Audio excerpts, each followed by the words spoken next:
ẹ kúrọ̀lẹ́ gbogbo etí tó ń gbọ́ wá lẹ́ẹ̀kan sí i ọmọ yín Royal Prince náà ló tún wà lórí ètò The Compass ètò atọ́nà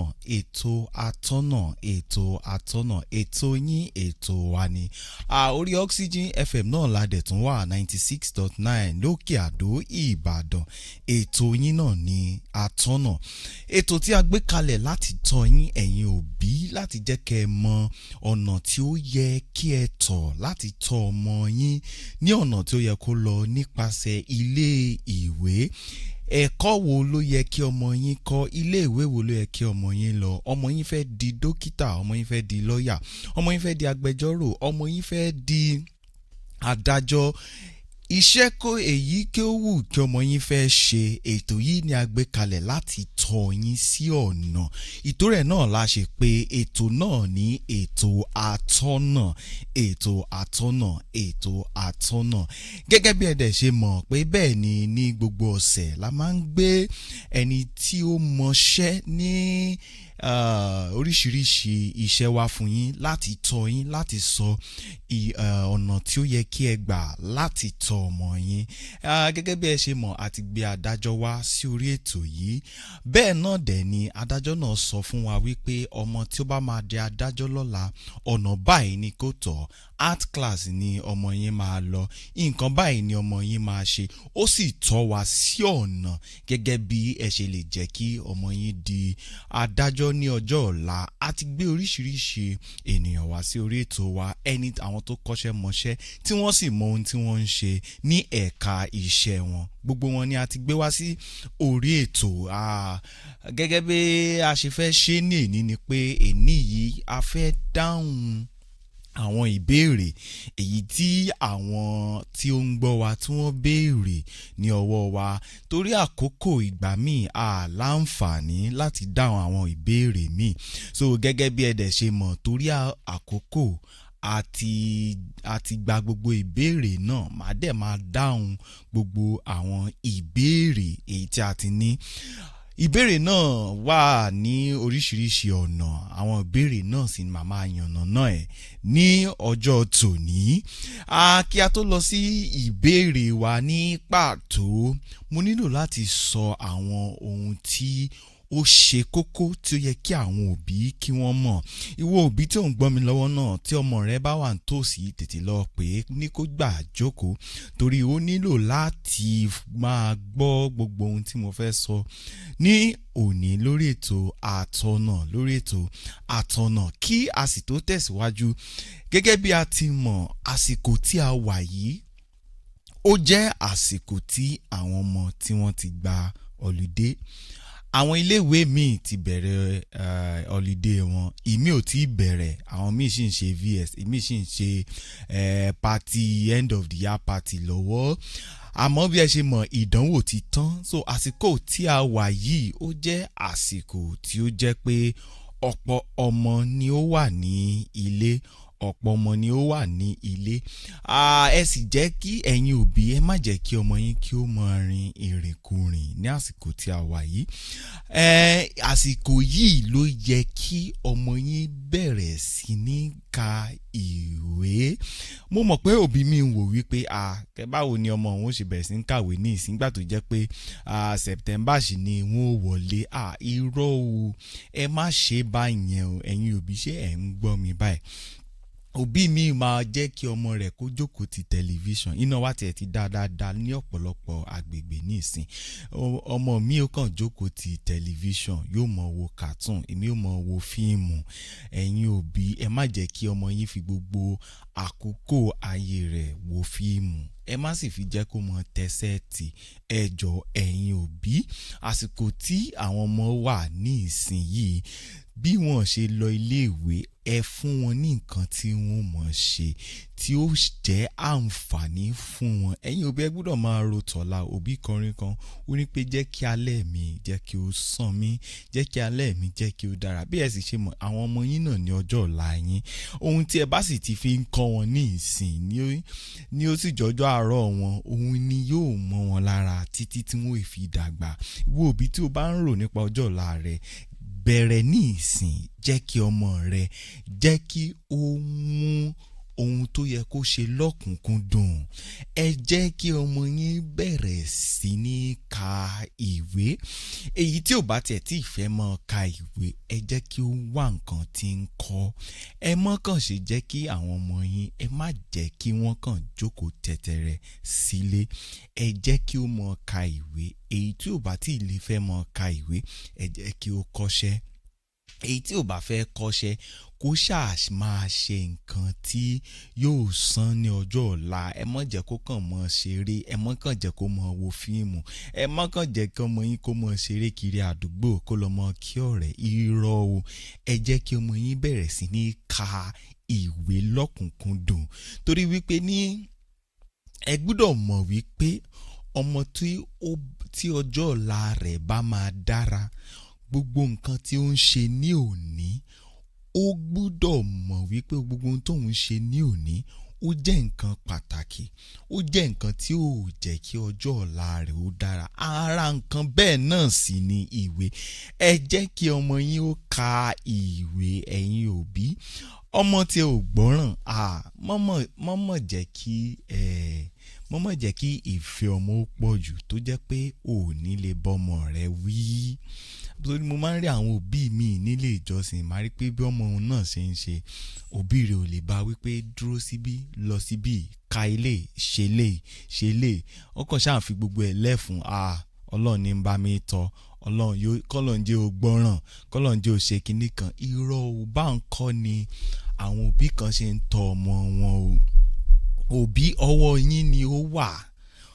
Ọmọ tó bá fẹ́ di dókítà lọ́la, àti primary school àti secondary school, junior secondary school, senior secondary school, àti ìgbà náà ni ọmọ náà gbọ́dọ̀ ti fojú sí ìwé rẹ̀. Àti di dókítà ò ń ṣe fẹ́ràn jẹ̀kọ́ o. Àti di dókítà, tó bá ti dé ilé ìwé ẹ̀kọ́ gíga, ó mọ̀ ka ìwé bí ẹni fẹ́ kú ni o. Ó mọ̀ ka ìwé ní ọ̀tún lósì. Tó bá kọjú bá ìwé ló mọ̀ ká. Tí ẹ bá rí àwọn ọmọ tó ń di dókítà ní ìsìn nílé ìwé gíga, àárọ̀ wọ́n ń ka ìwé, ọ̀sán wọ́n ń ka ìwé, alẹ́ wọ́n ń ka ìwé, ní òru náà wọ́n sì tún ń ka ìwé. Torí àti di ẹni gíga kò ń ṣe nǹkan kékeré o. Ọmọ náà gbúdọ̀ múra síṣẹ́, ọmọ náà gbúdọ̀ múra sí ìwé. Ọmọ tó bá ti mọ̀ pé ọ̀nà ìwé lòun fẹ́ fi dẹni gíga, ọmọ náà gbúdọ̀ bẹ̀rẹ̀ sí ní ka ìwé. Ọmọ náà bẹ̀rẹ̀ sí gbúdọ̀ ṣe kí ni, ka ìwé. Àti kékeré sì ni ó sì ti ń bẹ̀rẹ̀. Kò ń ṣe wípé òun wò pé tọmọ rẹ bá dàgbà tán yóò mọ̀ ka ìwé. Ọmọ tí ò kàwé ń kékeré kò lè ka tó bá dàgbà. Gẹ́gẹ́ náà ẹ̀yin òbí, ẹ má ṣe fọwọ́ yẹpẹrẹ mú ọmọ yín o. Àsìkò olùdé ni wọ́n wà. Òbí mi ò ní àwọn ń bá sọ, àwọn ti ní, mo rántí ní ọ̀sẹ̀ tó kọjá, òbí kan wá bá mi ó ní pé fóònù lọmọ òun ń tẹ̀kùrà, gbogbo àsìkò tó fi ń ṣèdánwò òun lòun tún mọ̀ sọ fún ọmọ òun pé ṣó ti ka ìwé ilé. Ọmọ òun sọ pé kó mọ̀ wọrí. Ó tiẹ̀ sọ fún pé ọmọ òun sọ fún òun pé òun ò lọ ọpọlọ òun. Ẹ̀rù sì ń ba òbí náà. Àmọ́ ní ọ̀kan tèmi, èmi mọ̀ pé ọwọ́ òbí sì ni ó wà. Ọmọ tó wà ní JSS 1 tẹ́ ń sọ fún kó lọ kàwé tí ò dá yín lóhùn. Tí ọmọ náà ló wá fẹ́ wọ ilé ìwé gíga, ọmọ náà ló fẹ́ wọ yunifásítì tí ó sì ka ìwé. Òbí mi ẹ mọ́ fọwọ́ ra ọmọ yín lórí o. Ẹ bá a sọ, eléyìí ò ń sọ̀rọ̀ pé a bá a sọ pé kó kà á kò sì dáhùn. Ọwọ́ ẹ̀ náà ló kù sí, ọwọ́ ẹ̀ ló ṣe kinní kan. Ẹ̀yin òbí, ọwọ́ yín ni ó wà o. Ohun tí ẹ bá fi kọ́ àwọn ọmọ yìí, òun ni ó bá wọn dàgbà. Nígbà tí àwa wà nílé ìwé, àwa ń ka ìwé torí wípé nígbà tí àwa ń kékeré, òbí tèmi o, ìyá tèmi o, wọ́n mú èmi lọ́kùnkúndùn wípé dandan mo gbúdọ̀ ka ìwé yìí. Mo gbúdọ̀ ṣe kíni, mo gbúdọ̀ ka ìwé yìí. Nǹkan tó sì mọ́ mi lára títí mo fi wọ ilé ìwé gíga nìyẹn. Nígbà tí mo délé ìwé gíga, níbi tí ò sáwọn òbí mi ń bẹ, mo ń ka ìwé. Èmi fúnra mi lè dánú rò, màá sì sọ pé ó yẹ kí n lọ gbé ìwé mi, ó sì yẹ kí n kà. Àwọn ọmọ tó jẹ́ scholar, àwọn ọmọ tí ó jẹ́ pé àwọn ni wọ́n ṣíwájú láàrin akẹgbẹ́ wọn nílé ìwé gíga àti ní secondary school. Àwọn ọmọ náà jẹ́ àwọn ọmọ tí ó lè dá jókòó, tí wọ́n sì lè dá ronú, tí wọ́n sì mọ̀ wípé ó yẹ kí àwọn gbé ìwé àwọn kí àwọn kà. Ìdí tí mo ṣe ń sọ gbogbo eléyìí ni wípé àsìkò tí a wà yìí àwọn ọmọ wa wọ́n wà ní ọlídé. Gẹ́gẹ́ bí ẹ sì ṣe mọ̀ bọ́ sì ṣe wà ní ọlídé, èmi erépá ni, èmi fíìmù ni, gbogbo nǹkan yìí. A sì mọ̀ pé ní ètò Atọ́nà à ń sọ bí ọmọ ṣe lè di dókítà, à ń sọ bí ọmọ ṣe lè di adájọ́, à ń sọ bí ọmọ ṣe lè di ẹnjìníà, à ń sọ bí ọmọ ṣe lè ṣe oríṣiríṣi iṣẹ́ ńláńlá tí àwọn èèyàn ń ṣe tí wọ́n sì ń dọlọ́rọ̀ tí wọ́n sì ń dọlọ́lá. Àwọn iṣẹ́ wọ̀nyí ó sì yẹ kí èmi sọ fún yín ẹ̀yin òbí wípé ẹ ní iṣẹ́ láti ṣe lórí àwọn ọmọ yín. Àwọn ọmọ tí à ń rí lónìí àwọn ọmọ TikTok nìkan ni wọ́n ń wò, Facebook nìkan ni wọ́n ń ṣe. Ìmí tiẹ̀ ó kàn ń ṣeré kiri ni. Ẹ̀yin òbí ẹ múra sí bí àwọn ọmọ yín yóò ṣe ga. Ẹ̀yin òbí ọwọ́ yín ni ó wà. Á padà dé ní ráńpẹ́ afẹ́sáré dé ojú. Bí tẹ̀ ń gbọ́ mi lẹ́ẹ̀kan sí mo sì sọ mo ní wípé ètò Atọ́nà, ètò yìí ni a fi ń tọ́ yín bí ọmọ yín ṣe lè di ẹni gíga ní ọjọ́ ọ̀la. Gẹ́gẹ́ bẹ́ẹ̀ sì ṣe mọ̀ àsìkò tí àwọn ọmọ wa wà ní ìsìn àsìkò ọlídé ni. Mo sì jẹ́ kẹ́ ẹ mọ̀ wípé àsìkò yìí ẹ jẹ́ kí ọmọ yín ó mọ̀ pé kí òun gbé ìwé òun kí òun kà. Torí wípé mo sì ti rí náà nígbà tí èmi náà wà níléèwé mo máa ń rò wípé ọmọ tí orí ẹ̀ pé pérépéré yìí, àwọn ọmọ tí wọ́n ń léwájú ní ilé ìwé wa, àwọn ọmọ tó yẹ pé bí lecturer ṣe ń sọ wọn náà ti ń sọ bí, wọ́n ní ìmọ̀ ìjìnlẹ̀ nínú àwọn kan tí wọ́n ń kọ́ wa. Mo sì rí wípé torí mo bí wọ́n wípé báwo lẹ ṣe gbogbo wọn sì ń sọ nǹkan kan pàtó wípé kò ń ṣe ìgbà tí wọ́n délé ìwé ẹ̀kọ́ gíga làwọn bẹ̀rẹ̀ sí mọ̀ nǹkan tí àwọn mọ̀, àmọ́ àwọn ti ní ìpìlẹ̀ tó jinná láti ilé ìwé secondary school, láti primary school, láti junior school. Àwọn làwọn ti fojú sí nǹkan tí àwọn ń kà. Gbogbo àsìkò holiday tí ọmọ mi ò mọ̀ ṣeré kiri wọ́n ní rárá o. Àwọn òbí àwọn fojú sí, àwọn òbí àwọn fi ọkàn sí, àwọn òbí àwọn sì jẹ́ kí àwọn rí dájú wípé àwọn ka àwọn ìwé tí ó yẹ kí àwọn kà.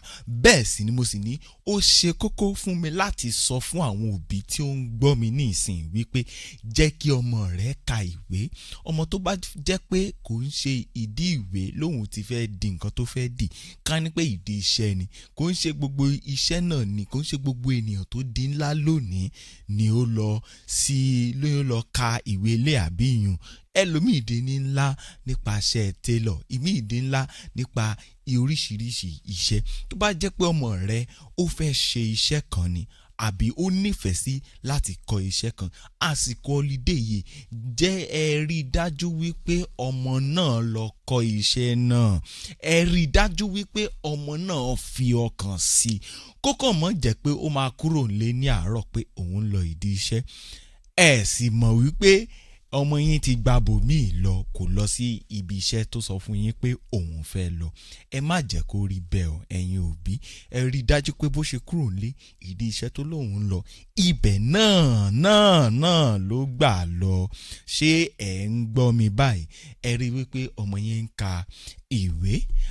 Ní ètò wa Atọ́nà yìí tá ti ń ṣe bọ̀, gbogbo ìbéèrè tí a ti rí tí a ti lákòókò láti dáhùn ní gbogbo ọ̀sẹ̀ náà, gbogbo ẹ̀ náà ni mo mú wá sí orí ètò láti sọ ìdáhùn fún àwọn ìbéèrè wọ̀nyí. Ìbéèrè àkọ́kọ́ tó wà níwájú tèmi tí ẹnìkan béèrè, ẹni náà ń sọ wípé tí ọmọ òun wípé ó ń béèrè wípé ṣé kí ọmọ òun kó lọ sí art class ni àbí kí ọmọ òun lọ sí science class ni àbí kí ọmọ òun lọ sí commercial class ni. Bí n ṣe kọ́kọ́ dáhùn ọ̀rọ̀ yìí ni wípé bóyá art ló fẹ́ lọ, bóyá commercial ni, bóyá science ni, ẹ gbọ́dọ̀ kọ́kọ́ mọ̀ kí ni ọmọ yìí fẹ́ dà lọ́la. Ṣé dókítà ló fẹ́ dà? Nítorí àwọn iṣẹ́ yìí, iṣẹ́ tó fẹ́ ṣe ló máa sọ kíláàsì tọmọ yín ó lọ o. Ọmọ tó fẹ́ di dókítà ní ìsìn science class ni ó lọ. Ọmọ tó fẹ́ di àkántáǹtì, ọmọ ó fẹ́ mọ ìṣirò owó, yóò lọ commercial class. èyí tó sì fẹ́ di agbẹjọ́rò àbí òṣèré onítíátà yóò lọ art class. So ìdí rèé tó ṣe jẹ́ wípé gẹ́gẹ́ bí òbí ẹ gbọ́dọ̀ máa wo àwọn ọmọ yín láti kékeré. Ẹ mọ̀ wo súrà, ẹ mọ̀ wo bí ọmọ yín ṣe ń ṣe, ẹ mọ̀ wo àwọn nǹkan tí ọmọ yín nífẹ̀ẹ́ sí. Àwọn nǹkan wọ̀nyí lè fún yín ní, ó lè ta yín lólobó pàkọ́ pé ọmọ yìí pẹ̀lú bí ó ṣe ń ṣe, pẹ̀lú bí ó ṣe ń ṣe, ẹ lè mọ̀ wò pé ọmọ yìí agbẹjọ́rò ló fẹ́ dì lọ́la. Ọmọ yìí yóò mọ bó ṣe ń act, ọmọ yìí yóò mọ báyìí yóò mọ báyìí. Bẹ́ẹ̀ náà ṣe ń wò ẹ sì mọ bọ́mọ yín náà sọ̀rọ̀, ẹ bi ọmọ yín lóòrèkóòrè kí ló fẹ́ dì lọ́la. Ẹ mọ̀ ṣe sọ ní pàpàǹdodo pé ọmọ yín gbọ́dọ̀ di nǹkan báyìí, irọ́ o. Ohun tó yẹ kẹ́yìn ṣe ni kí ẹ tọ́ ọmọ yín. Ohun tó yẹ kí ẹ̀yin ṣe ni pé kí ẹ wo ọmọ yín dáadáa, kí ẹ wò wípé pẹ̀lú bó ṣe ń ṣe yìí nǹkan báyìí ló fẹ́ dì. Àmọ́ kò ń ṣe wípé ẹ wàá sọ pé dandan ọmọ yín gbọ́dọ̀ di lọ́ọ̀yà. Ẹ̀yin nítorí pé ẹ̀yin ti rí ọ̀rẹ́ yín kan tó yẹ pé ọmọ rẹ̀ ó di dókítà. Ẹ wá nífẹ̀ẹ́ sí bí ọmọ yẹn ṣe di dókítà. Ẹ wá sọ pé dandan ọmọ yín náà gbọ́dọ̀ wá di dókítà. Irọ́ o. Ẹ mọ̀ ṣe fọ́ọ̀sì ọmọ yín o. Ẹ mọ̀ fọ́ọ̀sì àwọn ọmọ yín o. Ẹ jẹ́ ẹ kàn mọ̀ wò wọ́n. Ẹ mọ̀ bá wọn sọ̀rọ̀, ẹ bi wọ́n ní ìbéèrè, ẹ pe ọmọ yín jókòó. Òbí mi ò tẹ̀ tí ì pọ̀ ọmọ rẹ̀ jókòó rí kán sọ nípa ohun tí ọmọ náà fẹ́ dì lọ́la. Ẹ má jẹ́ kí tiyín rí bẹ́ẹ̀. Ẹ pe ọmọ yín jókòó, ẹ bi pé kí ni ọmọ yín fẹ́ dì lọ́la, iṣẹ́ wo ló wù ú ṣe. Mo rántí gbà yẹn gbà táwa kéré gbogbo àwọn kan tá máa ń ròyìn pé I want to be a pilot, mo èmi náà fẹ́ mọ̀ wá ọkọ̀ òfurufú. Èmi ò ní mo fẹ́ di adájọ́, I want to be a lawyer. Ẹ wo nǹkan tí ọmọ yín nífẹ̀ẹ́ sí, ẹ bi pé ẹ bi léèrè iṣẹ́ wo gangan ni o fẹ́ ṣe tí o bá dàgbà. Iṣẹ́ tó bá wá sọ, iṣẹ́ náà ni ó wàá sọ fún wa ní pàtó bóyá science class ni, bóyá commercial ni, àbí art class ni ọmọ yín ò lọ. Iṣẹ́ tí ó bá sọ ni, oríṣiríṣi iṣẹ́ ni ó sọ gẹ́gẹ́ bí bóyá art ni o, àbí science, àbí commercial. Kò kàn ń ṣe pé a kàn ní pé ẹ rán ọmọ yín lọ science class, a kàn lè sọ pé ẹ rán ọmọ yín lọ art class, a sì lè sọ pé ẹ rán ọmọ yín lọ commercial tí a bá mọ iṣẹ́ tí ọmọ yín fẹ́ ṣe. Iṣẹ́ tó fẹ́ ṣe òun náà ni ó sọ fún wa ibi tí ó yẹ kí ọmọ yín kó lọ. Ẹlòmíì tún béèrè ìbéèrè míì tí a ní níbí yìí ni wípé ṣé gbogbo iṣẹ́ tí ó wà níta ní òde òní dandan ni kí ọmọ lọ sí ilé ìwé gíga láti gba ìwé ẹ̀rí kí ó tó lè ṣe àwọn iṣẹ́ òde òní? Ìbéèrè náà sì pín sí méjì. Tá a bá kọ́kọ́ wò ní apá ibi tí èmi ti fẹ́ wò ní ìsìn, kò ń ṣe gbogbo iṣẹ́ tí ó ń bẹ lóde òní ni ó di dandan fún ọmọ yín láti lọ ilé ìwé láti lọ gba ìwé ẹ̀rí náà. Mo ti mú wá sórí ètò àwọn iṣẹ́ tí ó wà ní òde òní ní ìsìn. Mo ti sọ nípa àwọn iṣẹ́ bíi 3, àwọn iṣẹ́ bíi 4 tí ọmọ yín lè ṣe láì lọ gba ìwé ẹ̀rí rẹ̀ ní ilé ìwé gíga. Torí wípé ní ìsìn, ní òde òní ní ìsìn, ọ̀pọ̀lọpọ̀ iṣẹ́ ni ó jẹ́ iṣẹ́ ọpọlọ. Tá bá sì ń sọ nípa iṣẹ́ ọpọlọ, iṣẹ́ yìí túmọ̀ sí wípé ọmọ yín gbọ́dọ̀ lè ronú, ọmọ yín gbọ́dọ̀ lè lo ọpọlọ rẹ̀ láti fi sọ. Torí àwọn ilé iṣẹ́ tí a ní lóde òní ló ní oríṣiríṣi ìdojúkọ. Kò dẹ̀ ń ṣe gbogbo ìdojúkọ tí ilé iṣẹ́ ní òde òní ni ọmọ yín gbọ́dọ̀ lọ ilé ìwé kan láti lọ mọ bí ó ṣe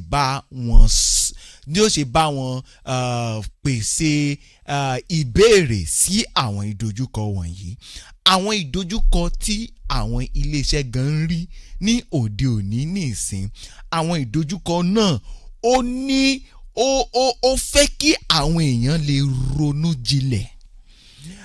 Iléeṣẹ́ ń wá àwọn tí ó lè yanjú ìṣòro wọn. Oríṣiríṣi ìṣòro ló dojúkọ iléeṣẹ́. Àwọn ìṣòro wọ̀nyí sì rèé, a ti rí ọ̀pọ̀lọpọ̀ ẹni tí ó kàn sọ pé òun ti lọ léèwé, wọ́n sì ní ó yá báwọn wá solution sí ìdojúkọ yìí. Wọ́n sì rí i pé pẹ̀lú gbogbo ìwé ẹ̀rí tí ó ní kò lè yanjú ìṣòro wọn. Gẹ́gẹ́ náà iléeṣẹ́ wa wò pé ọwọ́ tí a wà ní ìsìn ẹ jẹ́ ká gba ẹni tí yóò yanjú ìṣòro àwọn, bóyá ó lọ ilé ìwé o àbí ò lọ ilé ìwé o, kẹ́ni náà ṣàlè yanjú ìṣòro tí ó dojúkọ wọn. Ìdí rèé tó ṣe jẹ́ pé kò ń ṣe gbogbo iṣẹ́ tí ó wà lóde òní ni ó yẹ kí ọmọ lọ sí ilé ìwé, àmọ́ àwọn iṣẹ́ kan wà ọmọ yín gbúdọ̀ lọ sí ilé ìwé láti gba ìwé ẹ̀rí. Ọmọ tó bá fẹ́ di adájọ́ nísìn ó gbúdọ̀ lọ ilé ìwé, kó lọ ilé ìwé gíga, ọmọ yín gbúdọ̀ gba ìwé ẹ̀rí. So àwọn iṣẹ́ kan wà ọmọ yín gbúdọ̀ lọ sí ilé ìwé. Ìwọ tó fẹ́ di dókítà nísìn ó gbúdọ̀ lọ ilé ìwé, ó gbúdọ̀ lọ mọ̀ dájú. Ìwọ tó fẹ́ la inú èèyàn nísìn ó fẹ́ gbọ́mọ jáde ó gbúdọ̀ lọ ka ìwé náà dájú. Ìjọba sì gbúdọ̀ fún ẹ ní ìwé ẹ̀rí pé ọmọ yìí ó ti lọ ilé ìwé, ó sì ti páàsì gbogbo ìdánwò rẹ̀, ó sì ti yẹ nísìn láti máa ṣe iṣẹ́ náà. So ìbéèrè náà mo ṣe sọ ọ̀nà méjì ni. Ọ̀nà kìíní ni wípé àwọn iṣẹ́ kan wà ò nílò láti gba ìwé ẹ̀rí, àwọn iṣẹ́ míì sì wà ó gbúdọ̀ gba ìwé ẹ̀rí. So ọmọ yín gbúdọ̀ sọ iṣẹ́ tí ó fẹ́ ṣe. Tó bá ti sọ iṣẹ́ tí ó fẹ́ ṣe ìgbà náà láwa mọ̀ bóyá ó yẹ kí ó gba ìwé ẹ̀rí àbí kò yẹ kí ó gba ìwé ẹ̀rí. Ìwọ òbí tó bá fẹ́ béèrè ìbéèrè kankan ìwọ náà lè pè sí orí àwọn nọ́mbà yìí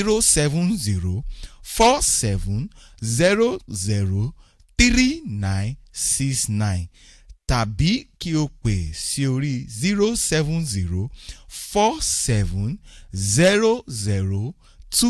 07047002969. ẹ jẹ́ n tún nọ́mbà ọ̀hún náà pè. Ìwọ tó fẹ́ pò sórí ètò pè sórí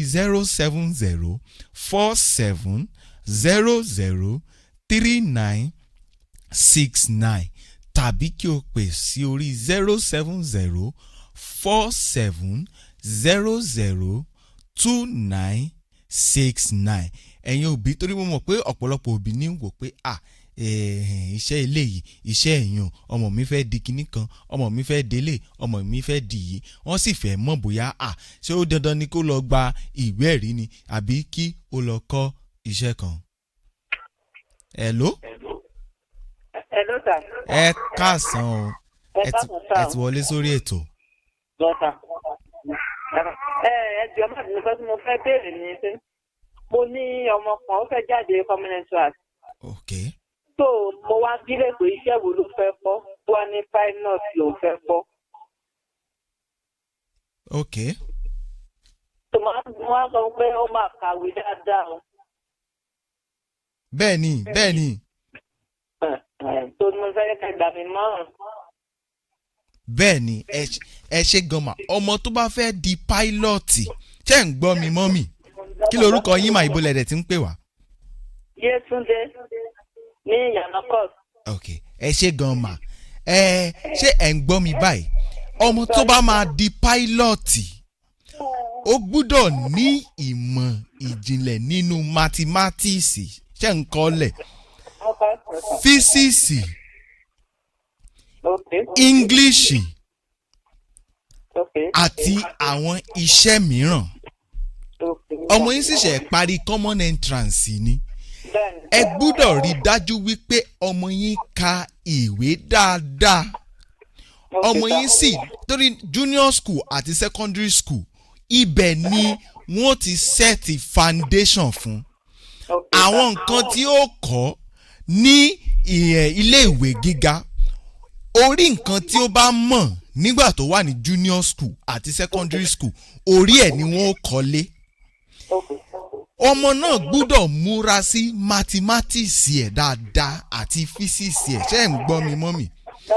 Tí ẹ bá lè gba extra lesson teacher fún torí àti di pilot kan ń ṣe iṣẹ́ fẹ́rànjẹ̀kọ́ ó jẹ́ iṣẹ́ kan tó jẹ́ pé ọmọ yín gbúdọ̀ múra sí ìwé tóun náà bá ń gbọ́ mi báyìí tẹ́ bá ti sọ fún kó lọ gbégbé ẹ̀ kò ń ṣàsìkò náà ni yóò mọ wo fíìmù kò sí ń ṣàsìkò náà ni yóò mọ lọ gbá bọ́ọ̀lù kiri kò ń ṣàsìkò ẹ̀ ló wà báyìí tọmọ yín bó ṣe ń lọ ní ojoojúmọ́ nìsín ẹ máa sọ fún pé ìgbà tó ti sọ pé pilot náà ló fẹ́ dì o àwọn nǹkan báyìí o gbúdọ̀ kàwé rẹ lóòrèkóòrè ẹ jẹ́ kí ìwé kíkà kó mọ lára o ó gbọ́dọ̀ máa gbé ìwé rẹ̀ lọ́sàn-án láàárọ̀ lóru. Táwọn ẹgbẹ́ ẹ̀ bá ń gbá bọ́ọ̀lù òun ò ní gbá bọ́ọ̀lù. Mathematics ẹ̀ f bara textbook àwọn nǹkan tí yóò kà tí ó mọ̀ dunjú àti junior school rẹ̀ àti secondary school rẹ̀ ni ó ti bẹ̀rẹ̀. So ẹ jẹ́ kó mú ara sí mathematics, physics, English àti àwọn iṣẹ́ mìíràn tí yóò ṣe. But nítorí pé ó ṣe parí common entrance ni, so àwọn iṣẹ́ yìí ni ó ṣe ní secondary school. Àwọn mathematics ni o, physics ni, so ọmọ yín ó lọ science class. So ẹ jẹ́ kí ọmọ yín bẹ̀rẹ̀ sí ní múra sí ìwé ní àtìsìnsìn yìí lọ. Bẹ́ẹ̀ ni mà, ṣé àwọn nǹkan tí mo sọ ṣé ó yé yín kétékété? Yes ma, ẹ ṣé gan ma, Mrs. Yetunde. Hello. Ẹ ti wọlé o, ẹ jẹ́ sún kúrò nídìí rédíò yín. Ẹ ṣé, kí lorúkọ yín àti bolẹ̀ tí ń pè wá? Ọmí ni mo wà. Ọmí, kí lorúkọ yín? Musa Fakodi Ayọ̀lá. Ẹ ṣé gan, kí ni ìbéèrè yín? Ìwé béèrè pé ẹjọ́ ẹ ṣàánú mi, ẹgbẹ́ ibi ń pa á ní kò sí kọ̀tà jù lálẹ́. Wọ́n mi àdáàdì lọ jáde lọ kọ́ sí ìbéèrè mi yẹn. Ok, ẹ ṣé gan. Fún ẹni tó pè wá, àti gbọ́ yín, fún ẹni tí ó pè wá àti ẹ̀yin tẹ̀sí ní ìbéèrè ẹ pè sórí 070 47 00 3969 070 47 00 3969. Ẹ̀yin òbí tí ẹ̀ ń gbọ́ wa, ìwọ tó sì ní ìbéèrè tó ń wò pé nǹkan báyìí ni o fẹ́ ṣe, àbí ìwọ tó ń bọ́ ọmọ rẹ sọ̀rọ̀ tí ò gbọ́, jẹ́ kí ọmọ rẹ gbọ́, jẹ́ kí tètè mọ́ ọba sọ ní ìsìn kó gbéwèé rẹ̀ kí ó kà. Bẹ́ẹ̀ ni mo ṣe sọ, àwọn òbí mi tán bá ti sọ fọ́mọ wọn lọ gbéwèé, tọ́mọ ò bá ti dá wọn ò filẹ̀ ni.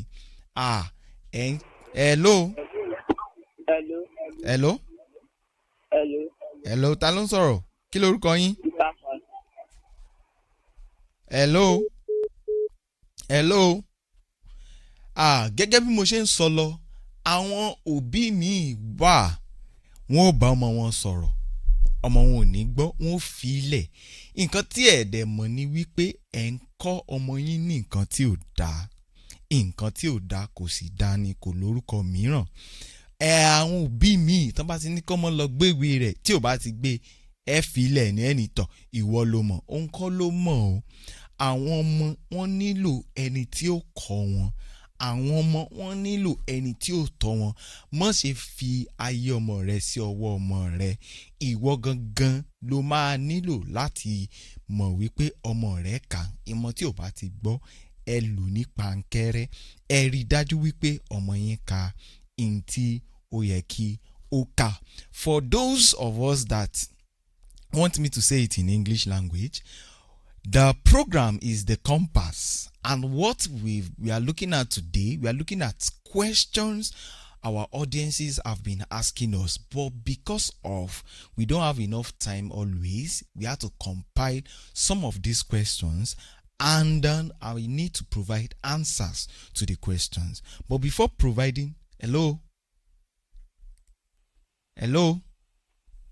ẹ káàsán, ẹ ti wọlé sórí ètò. Kí lorúkọ yín?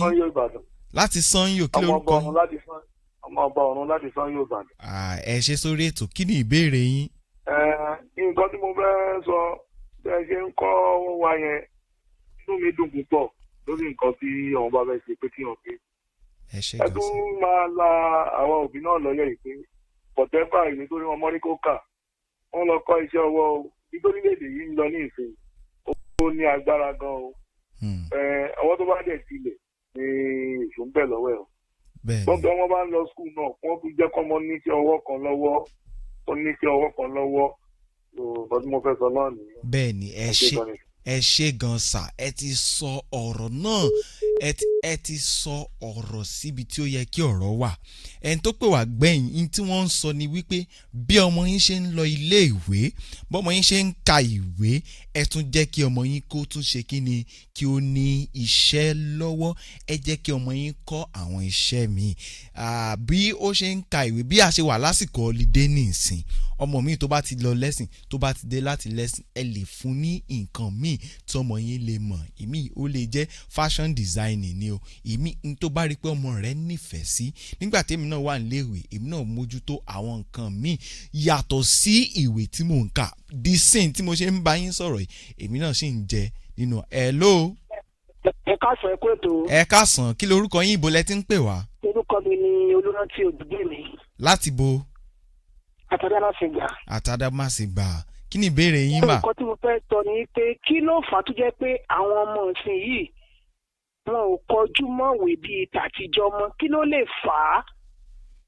Nítorí bàtà wà kékèké girama ni mí o, ẹnu àwọn òbí wa ká wa, kí ló lè fà lásìkò tá a wà yìí tí ẹnu ò ká àwọn òbí mọ́, àti kí ni ìmọ̀ràn tẹ́fẹ́ bá wa fún àwọn òbí láti ṣe. Lẹ́yìn bá tiẹ̀ máa kọ́ṣẹ́ náà, ó ṣàgbọ́dọ̀ mọ̀ ọkọ̀ mọ̀ ọ́kà. Bẹ́ẹ̀ni. Àmọ́ wọ́n tí àwọn èèyàn fi mú ẹ̀kọ́ ní ìsìn ọwọ́ yẹpẹrẹ ni o, mi mọ̀ nǹkan tó fà á o, ẹ ṣe ẹ kú ètò. Ẹ ṣe gan, wọ́n ní ọ̀nà wo ni òbí lè gbà ní ìsìn láti fi mú ọmọ wọn. Àwọn ní àwọn ọmọ ayé òde òní ní ìsìn wọn ò fẹ́ ka ìwé mọ́. Ọ̀pọ̀lọpọ̀ nǹkan ló sì ń fà á. Ní ìsìn nígbà tí mo bá wo àwùjọ wa, nǹkan kan tèmi tún rí ní ìsìn tó ń fà á ni wípé òbí mi, ọmọ mi tí ò yẹ kó ti máa lo ẹ̀rọ ìbánisọ̀rọ̀, ẹ ti rà fún un. Àsìkò tó nílò láti fi kọjú mọ́ ìwé rẹ̀, gbogbo àsìkò yóò wà ní TikTok.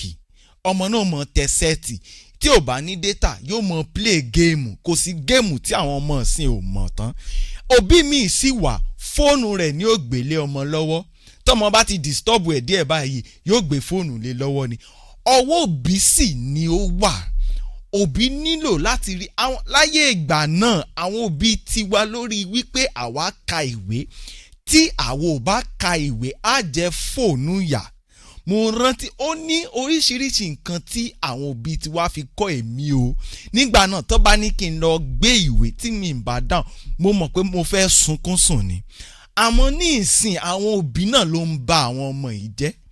Ọmọ tó yẹ kẹ́ ẹ lù pé kó kàwé torí pé ó sunkún díẹ̀ nísìn, ẹ ti gbé fóònù lé lọ́wọ́. Torí pé ó ṣe kinní kan nísìn, ọmọ tí ó yẹ kí ẹ bá wí, ọ̀pọ̀lọpọ̀ òbí sì ló ti fa ọmọ ẹ̀ lọ́lọ́run lọ́wọ́. Ọmọ tí ó yẹ kí ìwọ bá wí, o ti wá ní pé o ti fà tó bá wù kó gbọ́, ọmọ àwí fún ọba jẹ́ ó gbọ́. Irọ́ o, kò ń ṣe bí wọ́n ṣe tọ́ àwa nìyẹn nígbà tí à ń dàgbà. Ọmọ tí ó yẹ kí ó ka ìwé rẹ̀ tí ò kà, tó bá yẹ lúlù ẹ lù ú.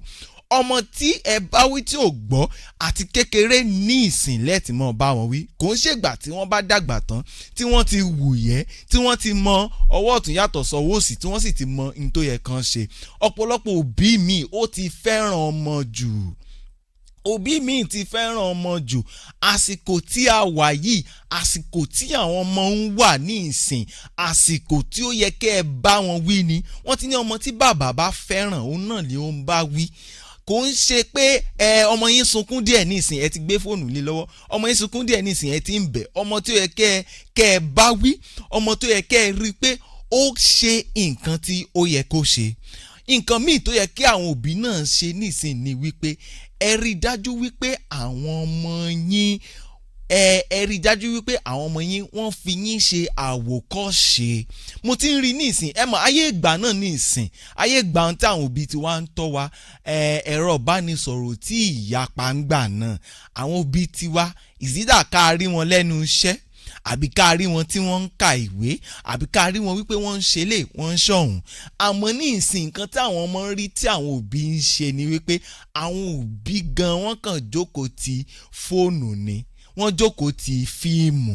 Àwọn nǹkan yìí wọ̀n sì rèé, ó wà àwọn ọmọ sì rèé, wọ́n ń wò wá, wọ́n ń wo ohun tí à ń ṣe, wọ́n ń wo bí a ṣe ń gbé ìgbé ayé tiwa.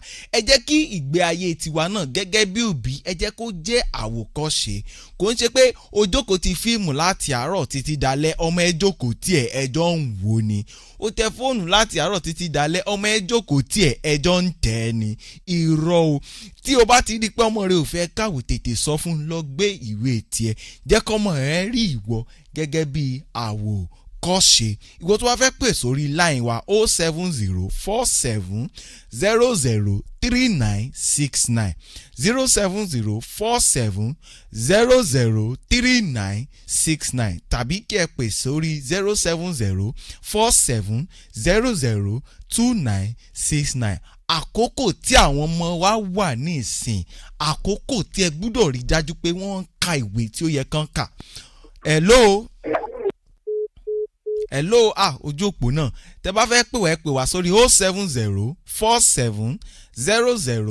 07047003969. Nǹkan tí mò ń sọ lọ ni pé àkókò tí àwọn ọmọ yìí wà ní ìsìn, ẹ̀yin òbí, àkókò tẹ gbúdọ̀ rí dájú wípé wọ́n fojú sí n tó yẹ kí wọ́n ṣe. Èyí tó bá fẹ́ kọ́ṣẹ́ ẹ jẹ́ kó kọ́ kó dẹ̀ kọ́ dájú. Hello ẹ pè sórí studio line wa àbí kẹ́ ẹ pè sórí 07047002969. torí ọmọ tó bá fẹ́ di dókítà àbí tó fẹ́ di lọ́ọ̀yà àbí tó fẹ́ di iṣẹ́kíṣẹ́ tó bá wù tí ọmọ yín bá fẹ́ ṣe ní ọjọ́ ọ̀la, àti kékeré ni ọmọ náà gbúdọ̀ ti múra sí ìwé. Ẹ̀yin òbí, àti kékeré lọmọ náà gbúdọ̀ ti múra sí ìwé kíkà. Mo ń sọ ní ìsìn torí pé ọjọ́ ọ̀la ẹ̀yin òbí, àwọn ìpè yìí ń dára wọn. Ẹ pè sórí 07047003969. Àti ìsìn yìí ni àwọn òbí tiwa láyé ìgbà tiwa wọ́n ń nà wá, wọ́n ń bá wa wí, wọ́n ń lù wá, sì rí wọn kán mọ tẹ fóònù lóòrèkóòrè. Ó wà lára nǹkan tí mo máa ń bá ọ̀pọ̀lọpọ̀ òbí sọ. Ẹ mọ́ jókòó ti ọmọ yín kẹjọ mọ́ rẹ́rìn lórí TikTok. Nǹkan táwọn ọmọ yín ń wò tí wọ́n fi múra sí ìwé mọ́nù o. Àwọn ọmọ náà ń wo ohun tí ẹ̀ ń ṣe. Nǹkan tẹ̀sí ń ṣe yìí ni àwọn ọmọ náà ń wò gẹ́gẹ́ bí àwòkọ́ṣe. Bẹ́ẹ̀ náà ni àwọn ọmọ òde òsì nìsín tí wọ́n bá ti tẹ fóònù, tí wọ́n bá ti rí ẹnikẹ́ni ń ta nìsín tó bá gbé fóònù, ẹ lè fi fóònù tan àwọn ọmọ ayé òde òní nìsín. Tí wọ́n bá ti rí ẹnikẹ́ni tó tẹ fóònù dání nìsín, wọ́n mọ̀ tẹ̀lẹ́ni náà lọ kiri torí pé wọ́n rí pé nílé nǹkan tán ń rà àwọn òbí àwọn tán ń ṣe nìyẹn. Ẹ̀yin òbí, ẹ mójútó àwọn ọmọ yín. Ẹ mọ́kàn ṣe fi wọ́n lẹ̀ kí ẹ̀yin lọ. Ẹ rí i dájú wípé tó bá jẹ́ pé ó lóun fẹ́ lọ kọ́, ẹ jẹ́ kó kọ́. Tó bá rí pé òun fẹ́ lọ ṣe kíní kan, ẹ rí i dájú pé àwọn ọmọ yín ń ṣe é ni. Tí mò ń sọ lọ ni wípé àwọn iṣẹ́ tí ó wà ní ayé òde òní ní ìsìn, àwọn iṣẹ́ kan wà. Mo sì ti sọ dájú pé kò ń ṣe gbogbo iṣẹ́ ló di dandan pé ọmọ gbọ́dọ̀ lọ sí ilé ìwé gíga láti kọ́ àwọn ẹ̀kọ́ kan. Ó ní àwọn iṣẹ́ kan tó jẹ́ pé ọmọ yín kàn nílò láti lọ gba ìwé ẹ̀rí. Àwọn ìwé ẹ̀rí míì olóṣù mẹ́fà ni, àwọn ìwé ẹ̀rí míì ọlọ́dún kan ni. Kò ṣe pé ọmọ yín ò ní lọ ilé ìwé o, yóò lọ ilé ìwé o. Àmọ́ tán bá lọ gba àwọn ìwé ẹ̀rí wọ̀nyí, wọ́n lè fi ṣiṣẹ́ àwọn iṣẹ́ òde òní. Wọ́n lè fi ṣiṣẹ́ ní àwọn iṣẹ́ òde òní. What I'm saying since morning is that this period your child is now, they are presently on holiday. Some schools are still yet to be on holiday, but majority are done with exam. This is the period to ensure that your child is studying. This is not the time to allow your child to be going around visiting friends. No, this is not the time for your child to be roaming the street all about. No, this is not the time for your child to sit down with Korean series, to sit down with movies, to sit down with cartoon. This is the period your child needs to sit down with his book and study. That is because of the courses the course your child will go and study in the university. A child that want to study medicine and surgery, a child that want to study law, a child that want to study accounting, everything the child will learn in the university, the foundation is right from the junior secondary school and senior secondary school. So it simply means that this period at this stage of your child is the stage your child needs to build a solid foundation in this subject: mathematics, English, chemistry, physics, accounting, every subject. This is the period your child has to build a solid foundation, and there is no way your child will build a solid foundation in this subject without studying hard. Not just carry book and read for 1 minute or 2 minutes or 3 minutes. No, this is the time for your child to build a solid foundation. What they are teaching the child in school is not enough. Your child must have the initiative. Your child must be able to sit down and make decisions regarding studying. Your child must be able to carry his or her book and read, because becoming a doctor or becoming a lawyer is not just an easy task. It is a task that requires the child to read and study hard. I've been in the university system. I see how nursing students read. I have seen how medical students read. To become a medical practitioner, it requires serious amount of study. Your child must dedicate hours of time reading and studying. And a child that you are speaking to now to read and to study that is not listening is another child that will read in the institution where you are not present. When you are physically present at home, you are telling your child to go and read and such hello. And you are telling a child to read now, and the child refuses to read.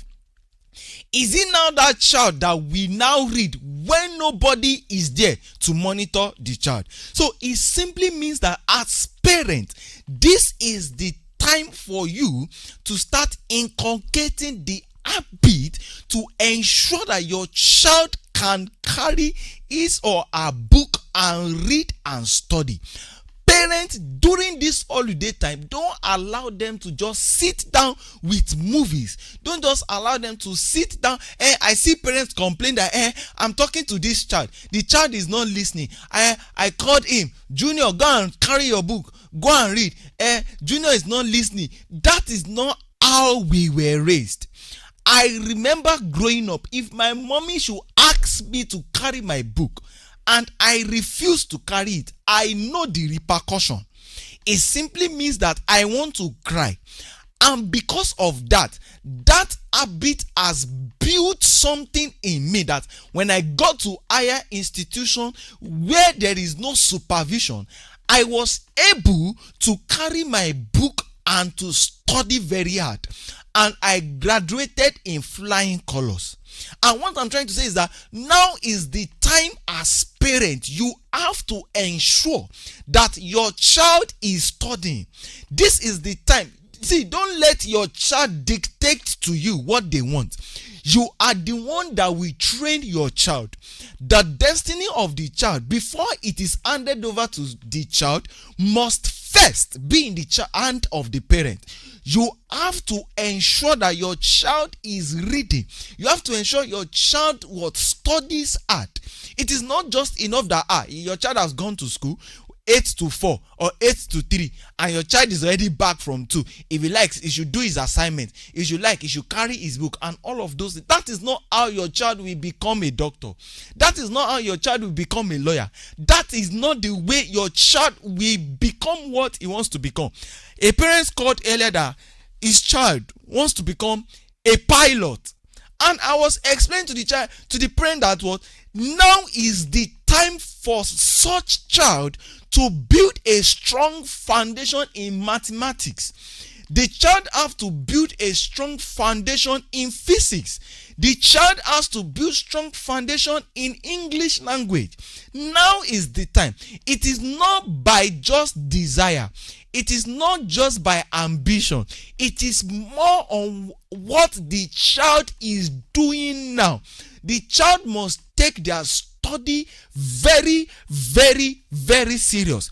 Presently, we are currently in the generation whereby every child now you see now, they are just TikTok child, they are just this, they just watch film, they want to watch Korean series. They can update you on every Korean series that has been released in 2026. Parents, that is not the way to build a child. A child that wants to become a doctor, a child that wants to become a lawyer, a child that wants to be an engineer, a child that wants to become an accountant, such a child must take his or her studies, his or her academics as serious as possible. So parents, don't say, you are talking to your child, the child is not responding, this is the time to seriously ensure. Our own parents are disciplinarians. They discipline us when they ought to do. I see so many parents now, they just leave the decisions to the hand of the child. Once they tell the child, oh yeah, study, and the child refuses, they just say, if you like, read. If you like, don't read. That is not the way to go. That is not how we were brought up. If you have the opportunity or you have the privilege to sit down with a doctor that performs surgery, ask them, how was the journey? They are going to let you know how tasking, how vigorous they have to read in higher institution. And that is why we see so many dropouts, because of they could not cope with the pressure of higher institution.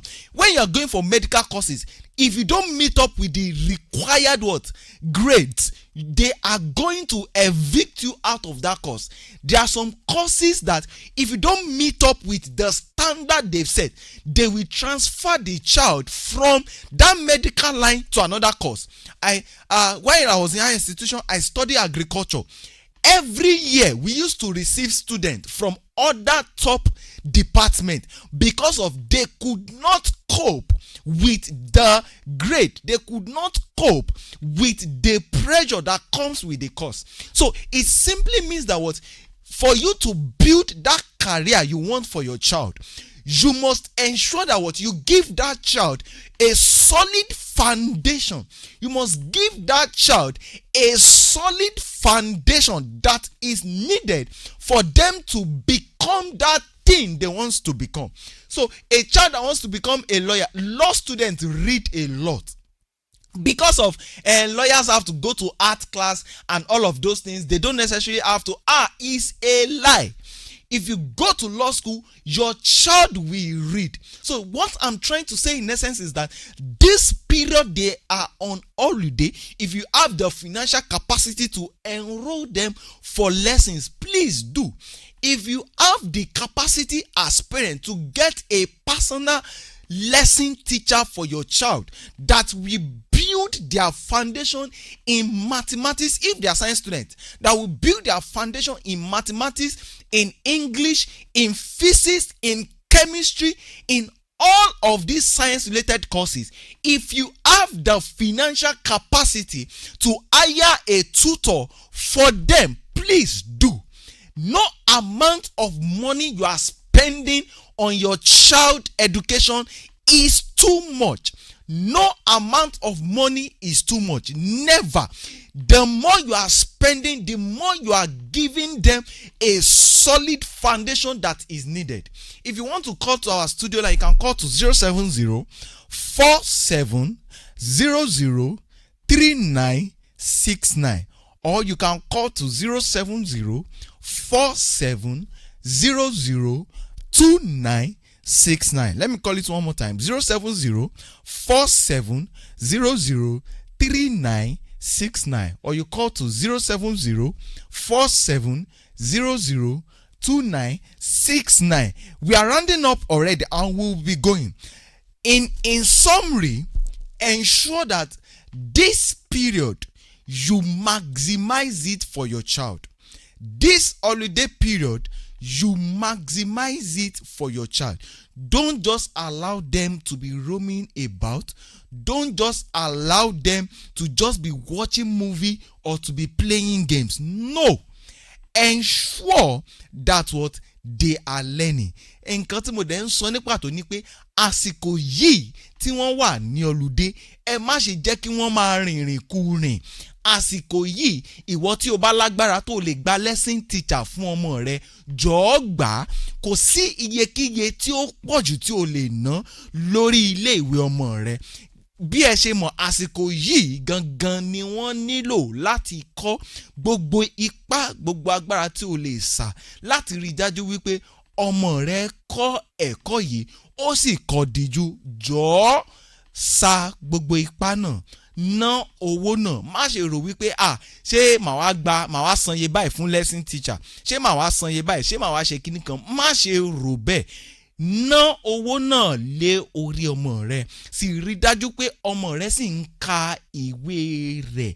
Rí dájú pé má fi ọwọ́ ra ọmọ rẹ lórí. Gbogbo ohun tó bá gbìn lénìí tó bá dọjọ́ ọ̀la wàá ka. Rántí ọjọ́ ọ̀la rẹ, ọmọ rẹ sì ní ọjọ́ ọ̀la rẹ. Rí dájú wípé o fún ọmọ rẹ ní ọjọ́ ọ̀la tí ó dára. Ìwé sì jẹ́ ara nǹkan tí o ṣe lè fún ọmọ rẹ ní ọjọ́ ọ̀la tí ó dára. Ètò yín Amọ̀nà, ètò yín The Compass ní gbogbo ọjọ́ Wednesday láago 3 sí aago 4. Á pàdé ní ọ̀sẹ̀ tí ó ń bọ̀ ní orí Oxygen FM 96.9. Ẹ ṣé gan.